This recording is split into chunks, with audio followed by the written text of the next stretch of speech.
सुप्रभात छात्रों। आइए आज हम अपने ऑनलाइन क्लास से जुड़ते हैं और बाकी अपने दशम वर्ग के छात्राओं के लिए जो पाठ था षष्ठ पाठ का नाम था भारतीय संस्कारा, यानी भारतीय संस्कार के बारे में। कल हम इसके पिछले वीडियो में थोड़ी सी इसके पाठ की व्याख्या को किए थे। आज हम पूरे व्याख्या करेंगे और इस पाठ के और भारतीय संस्कार 16 जो होते हैं उसके बारे में हम आप सबों को आज अवगत कराएंगे। तो आइए चलते हैं और बढ़ते हैं अपनी पाठ की ओर। शिक्षा संस्कारेषु अक्षरारभ्य उपनयनम वेदारभ्य के शांत समावर्त अनचेति संस्कारा प्रकल्पिता। कह रहा है कि शिक्षा संस्कार में अक्षरारभ्य, उपनयनम, वेदारभ्य के शांत और विवाह संस्कार आदि जो हैं वो प्रचलित हैं। अक्षरारभ्य, यहाँ देखिए, अक्षरारभ्य अक्षर लेखनम अंक लेखनम च शिशु प्रारभ्यते। अक्षरारभ्य को जब हमारा रस्म होता है, ये संस्कार जब होता है तो उस समय शिशु क्या करते हैं कि अंक लेखन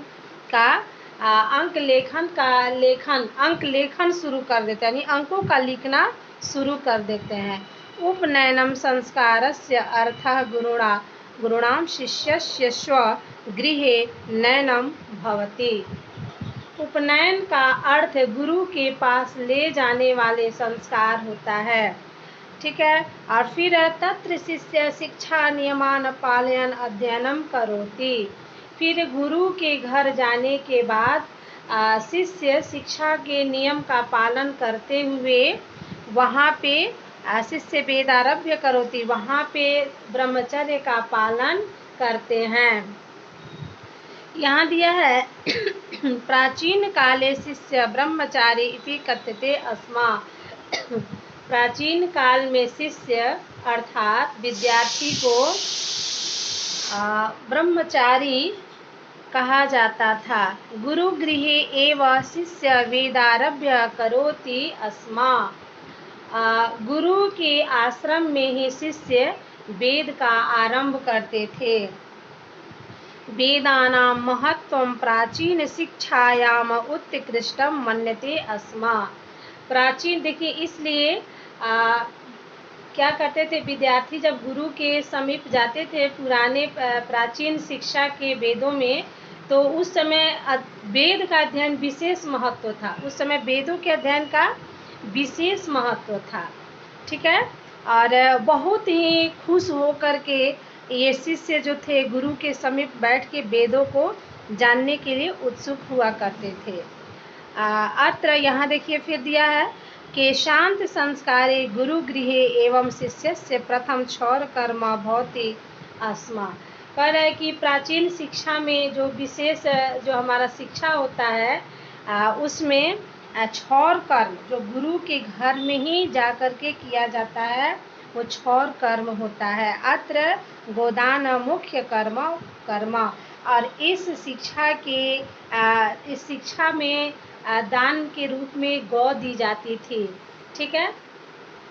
इस शिक्षा के बदले में शिष्य क्या दिया करते थे, तो उस समय गाय का दान भी दिया करते थे। अतः संस्कृत ग्रंथेषु अस्य नामांतरम गोदान संस्कारो अपि लभ्यते। इसलिए साहित्य ग्रंथों में इसे गोदान संस्कार भी कहा गया है। समावर्तन संस्कारस्य उद्देश्य शिष्यस्य गुरुगृहात् गृहस्थ जीवने प्रवेशः। कह रहा है कि समावर्तन संस्कार का उद्देश्य शिष्य को गुरु के घर का त्याग करके गृहस्थ जीवन में प्रवेश करना होता था। फिर शिक्षावसाने गुरु शिष्यान् उपदिश्य गृह प्रेषयति। शिक्षा समाप्ति के बाद गुरु शिष्य को उपदेश देकर घर भेजा करते थे। प्रेषयति यानी भेज देते थे। फिर उपदेशेषु प्रायेण जीवनस्य धर्मा प्रतिपादयन्ते। उपदेश में प्रायः मानव धर्म की शिक्षा दी जाती थी।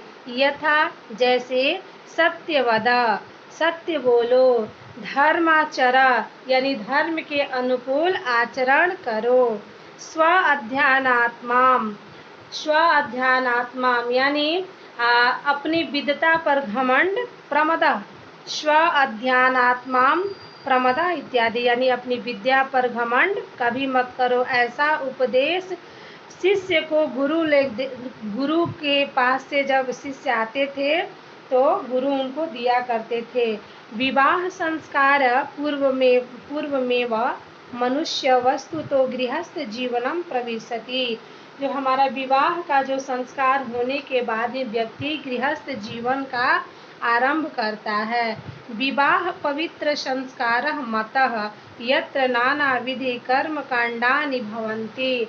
अब देखिए, विवाह को लोग पवित्र संस्कार मानते हैं। हमारे यहाँ प्राचीन समय से लेकर नवीन समय तक विवाह को एक पवित्र संस्कार माना गया है। इसमें अनेक प्रकार के कर्म होते हैं।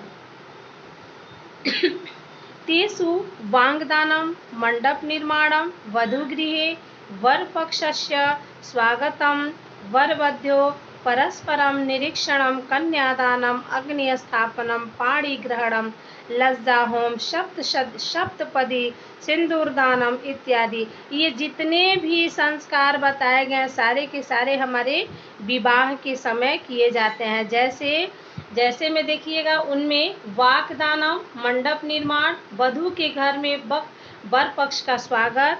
यहाँ देखिए वर वधू गृह वर पक्ष स्वागतम, तो वधू के घर में वर पक्ष का स्वागत। और कन्यादान, अग्नि की स्थापना, पाणी ग्रहण, धान के लावे से हवन, सप्तपदी आदि। सप्तपदी का मतलब होता है पति के साथ पत्नी का अल्पना पर पैर रखना, और सिंदूरदान आदि। ठीक है। अब अल्पना आप लोग जानती हैं, अल्पना हमारे शादी विवाह के एक संस्कार में देखने को मिलता है, जो कि एक भित्ति के तरह होता है, एक चित्र की तरह होता है, कुछ बनाया रहता है, उस पे वर पक्ष के द्वारा वो संस्कार निभाया जाता है। सर्वत्र समान रूपेण विवाह संस्कारस्य प्रायेण आयोजनम भवति। ठीक ना, वैवाहिक परंपरा सर्वत्र एक जैसी ही होती है, यानी सभी जगह वैवाहिक परंपरा जो है एक जैसी ही होती है। तदंतर गर्भाधानादय संस्कारा पुनरावर्तत जीवन चक्रम च प्रभवति। इसके बाद गर्भाधान संस्कार तथा अन्य संस्कार भी होते हैं। फिर दिया है, अब लास्ट हमारा थोड़ा सा पॉइंट बचा हुआ, इसको आप लोग समझिएगा। मरणादनंतरम अंत्येष्टि संस्कार अनुतिष्ठते, यानी मृत्यु के बाद दाह संस्कार किया जाता है। एवं भारतीय जीवन दर्शनस्य महत्वपूर्ण मुपादानम संस्कारम इति। इस प्रकार जो है भारतीय जीवन दर्शन का महत्वपूर्ण स्रोत ये संस्कार ही है। तो अब हम देखते हैं कि हमारी भारतीय संस्कार में प्रश्न जो दिया है, यहाँ भी पदच्छा दिया है, पदच्छेदा दिया है, यानी संधि दे दिया है, पूरा आप लोग के बुक में दिया हुआ है, इसको आप लोग देख लीजिएगा। और ये भी दिया हुआ है, इसको भी आप लोग देखिए, संधि विच्छेद पूरा दिया है। और पदार्था दिया है, इस पदार्था को आप लोग याद कीजिएगा, बहुत इंपॉर्टेंट है ये पदार्था, ये सारे पदार्था है। इसके शेष भाग हमारे अगले पेज में है, वो यहाँ पे दिया हुआ है। और ये है व्याकरण, जो कि हम अपने वर्ग में आप लोगों से पूछेंगे और समझाएंगे भी। ये भी है, इसका शेष भाग भी देख लीजिए, शेष जो व्याकरण है वो देखिए। अब यहाँ पे आता है हमारा संस्कारा कति संति, संस्कारा कति संति, तो हम यहाँ लिखेंगे संस्कारा षोडशा संति। जन्मतः पूर्व कति संस्कार भवति, जन्म के पहले कितने संस्कार होते हैं, तो 3 संस्कार होते हैं। शैशव, तो हम यहाँ लिखेंगे जन्मतः पूर्व त्रय संस्कारा भवन्ति। अब यहाँ देखिए और दिया है शैशवी कति संस्कारा भवन्ति, यानी शैशव काल में कितने संस्कार होते हैं, तो यहाँ लिखेंगे शैशव षष्ठ संस्कारा भवन्ति।